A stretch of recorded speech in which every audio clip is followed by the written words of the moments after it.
আচ্ছা, আমরা আসবো আপনার কাছে রিয়াদ। সাইফুলের কাছে একটু যাই। নতুন একটি ছাত্র সংগঠন আমরা পেলাম, যারা আপনারা আগে থেকে ছাত্র সংগঠন করেন, তারা আজকের ঘটনাটিকে কিভাবে দেখছেন? যে শুরুতেই যখন আমরা দেখলাম এমন একটি পরিস্থিতির মধ্য দিয়ে যাত্রা শুরু হলো তাদের। স্বাভাবিকভাবেই 5 আগস্ট পরবর্তী বাংলাদেশে মূলত আমরা একটি ইনক্লুসিভ যে জাতীয় রাজনীতি এবং ইনক্লুসিভ ছাত্র রাজনীতি আমরা চেয়েছিলাম, এবং একই সাথে আমরা যেটি বলেছি, যেটি বৈষম্য বিরোধী ছাত্র আন্দোলন কিংবা নাগরিক কমিটির ব্যানার থেকে বারবার বলা হয়েছিল যে নতুন ধারা রাজনৈতিক বন্দোবস্ত এবং ইতিবাচক রাজনৈতিক যে ধারা সেটি তারা ফিরিয়ে আনবে।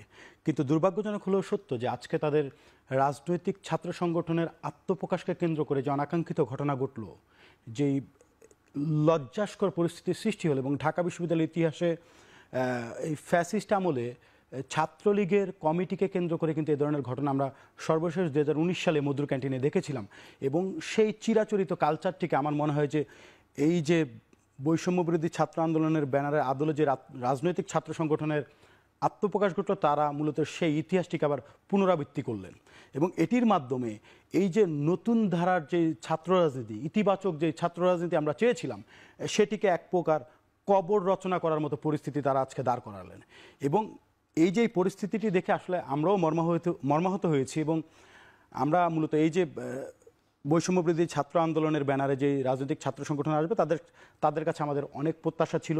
আমরা ভেবেছিলাম যে তাদের মাধ্যমে ইতিবাচক রাজনীতির যে ধারা, আমরা সবাই অপার যে ছাত্র সংগঠনগুলো রয়েছে সকলে মিলে ক্যাম্পাসের যে স্বাভাবিক পরিবেশ থেকে শুরু করে ছাত্র রাজনীতি থেকে যেই সাধারণ শিক্ষার্থীদের যে মুখ ফিরিয়ে নেওয়ার যে বিষয়টি, এবং ছাত্র শিক্ষকদের মধ্যে যেই সম্পর্কের অবনতি, সে সব কিছুর আসলে একটা বোঝাপড়ার যে পরিস্থিতি, উন্নত একটা পরিস্থিতি আমরা সকলে মিলে করতে পারবো। কিন্তু আমরা দেখলাম যে আজকে যাদের উপরে সবচেয়ে বেশি ভরসা দেশের ছাত্র জনতা থেকে শুরু সকল মহল যাদের উপরে করেছে, তারাই আসলে তাদের মুখে চুলকানি মেখে দিয়েছে বলতে আজকের এই ঘটনাটি আসলে তেমন একটি দৃষ্টান্ত স্থাপন করেছে। এটি অত্যন্ত লজ্জা, এবং সত্যিকার অর্থে আমরা ব্যথিত নয়, বরং আগামী দিনের যে ইতিবাচক ছাত্র রাজনীতির যে ধারা, সেটি আসলে অনেকখানি কঠিন করে দিয়েছে আজকের এই যে গণতান্ত্রিক ছাত্র সংসদ নামের এই সংগঠনটি।